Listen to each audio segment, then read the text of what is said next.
Hello, this is Danny Doyle. Welcome to Chapter 4 of my Fire Emblem Path of Radiance 0% Growths playthrough. And I am joined by Jacob. Open map plus 2 durable units plus lots of squishy units equals Poonage incarnate. Yeah, well, thankfully, this is another defeat boss map. So all of these soldiers, they don't have to die. Some of them are going to, and that's unfortunate, and we're very sad for them. But I think Titania 2 rounds him with the steel axe. It might be 1 round, but I'm pretty sure it's 2 round. Either way, I think it's 2 round. she can take care of him pretty easily. She's going to move her full move almost every turn. We have another unit. We got Riss back. Hooray for Riss. Hey, this guy looks familiar. We don't have Oscar and Void, but we do have another new unit. Say hello to Ike's boyfriend. This is Soren. Those are his stats. I cannot wait to see this guy just sage with knives. I'm gonna do my best to protect him. He might end up dying. As I said, I played this up through chapter 9 previously before I decided to record it. And I was able to get some kills on him, but not as many as I would like. He gets stabs on promotion, but I ultimately don't think it's going to be worth it to promote him, just because of how far away from promotion he was by the time I got Mist. And you don't really need more than 2 staffers. Even in 0% growths, I don't think I'm going to need him. So right now, he's useful chip.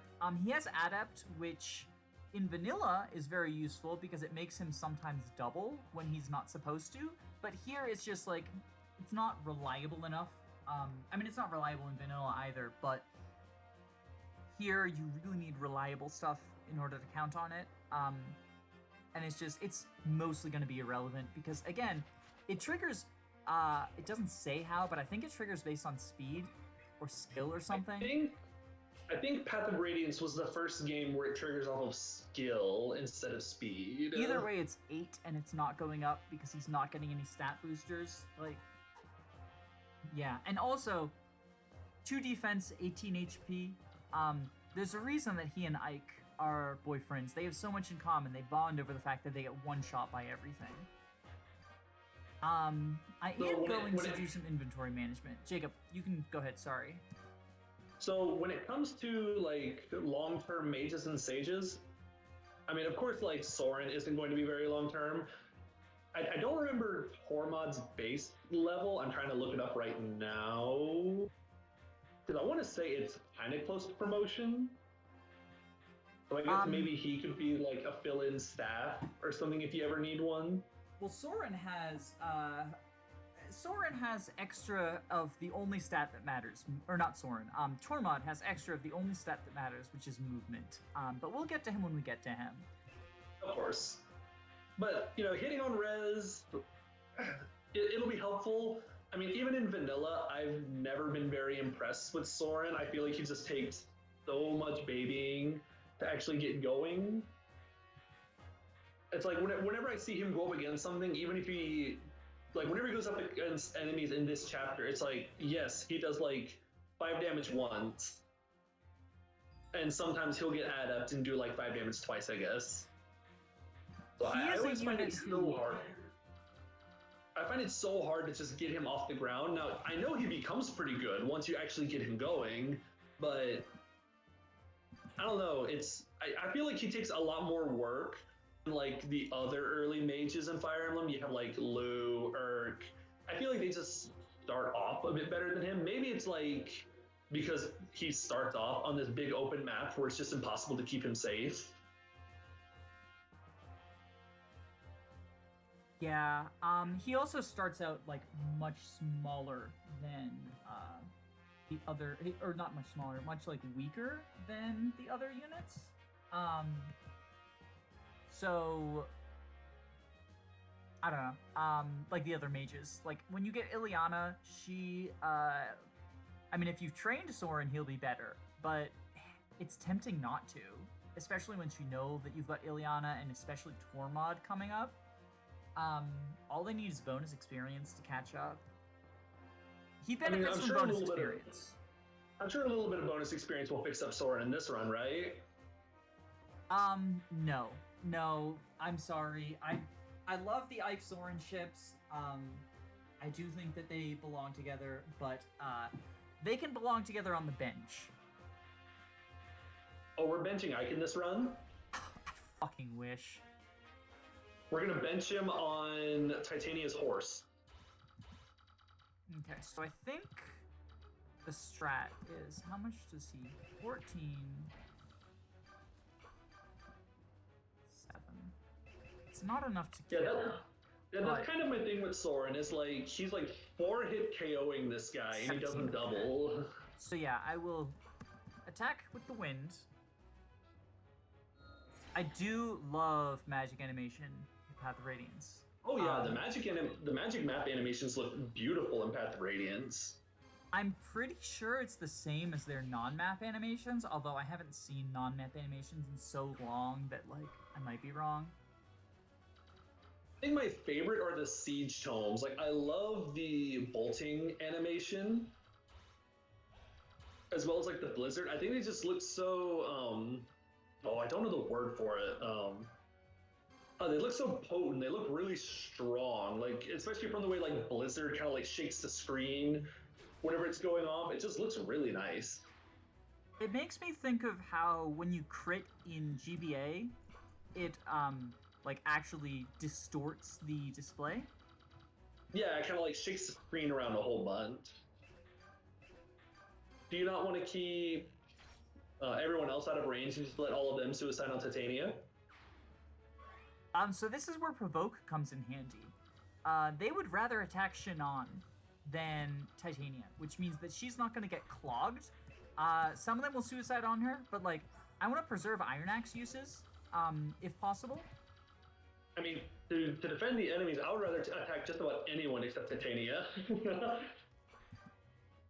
Fair, but I think they also favor him over Gatri, because, like, again, Gatri can counter, and so combining that with Shinon's Provoke, I don't know exactly how Provoke works.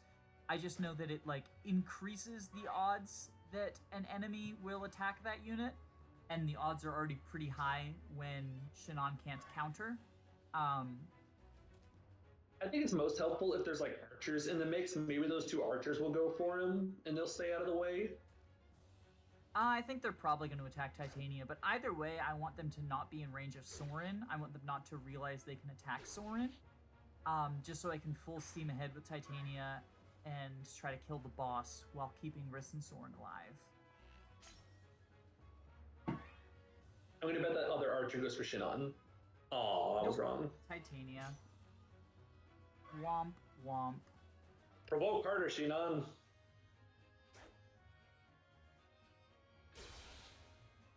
Nice a little crit. technical note and apology. I just realized that I thought my game was lagging. It turns out that when my cat jumped on my keyboard earlier, she hit the button to slow down the default speed from 100% to 80%.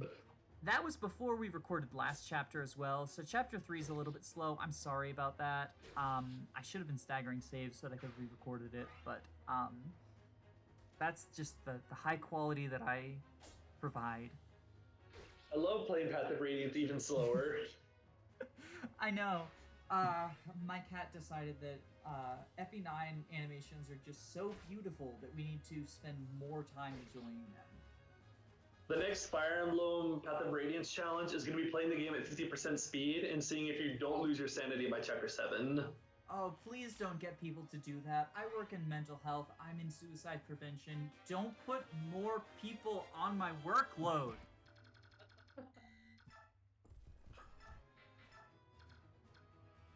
It's so hilarious that because none of these guys you have on your team are like long term, you have like no reason to feed them kills. So it's like, why not beat the chapter really fast with Titania? I'm trying to remember where you get the hammer. I thought it was on this map, but there's no one holding a hammer. I really want that hammer for the prison map, and I am afraid that you get it in the next chapter. In which case, I might not be getting it. I'm pretty sure you get it before the prison map. Well, so my worry is that you get it in this upcoming chapter, which is a defend chapter where I don't plan on killing anyone. Oh, that's right. It's the nighttime map.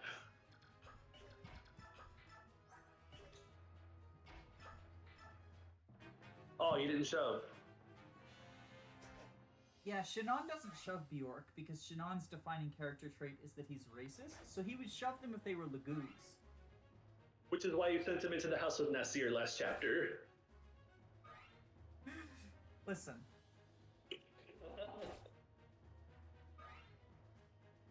I think it is in the nighttime chapter because I'm pretty sure there's a fighter on the left side. I remember sending Gatri over there to choke the point, and I remember him just getting hammered, and I was like, oh, thanks.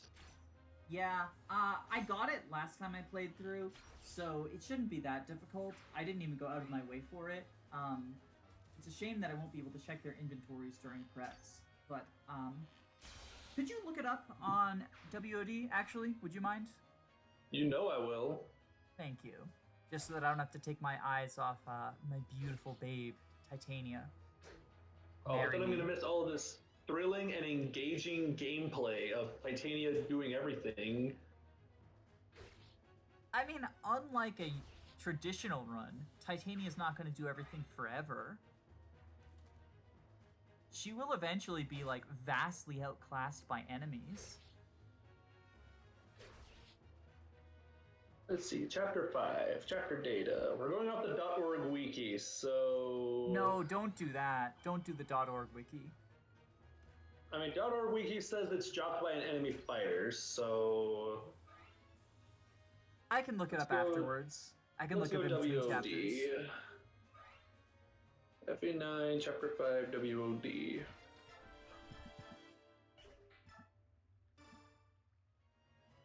You've got very limited time. I'm about to be in that chapter. Google's being an idiot and won't pull it up. I give up. Oh well, I'll check it myself. Looks like I'm out of time. Well, there's Majin dead. He drops a javelin, which he did not use a single time. And then I can't throw away. Titania's gonna go rescue people, but the map is done. Thank you all. You were gonna have so much bonus experience. I know. It makes me like feel less bad about the fact that I didn't optimize chapter 1 because again, I think there is a way to two-turn it at 0%, just with like appropriate shove strats and like AI manipulation, but I don't know enough about this game to do that. I'm pretty sure the bonus experience requirement's pretty lenient in chapter 1, so you don't have to worry about like, I mean, not that bonus experience is going to be too awful useful outside of like promoting some people you want to promote. And promoting Astrid, of course. Oh yeah, Astrid, my beloved. I'm so sorry, but she's also going to be taking a safe spot on the bench if she makes it out of her chapter. At least I know that means she'll survive to the end. You don't know that. There's a lot of reinforcements in the Serenus Forest map. But that's a question for another day. I'm going to let y'all go for now. Thank you for tuning in. Bye.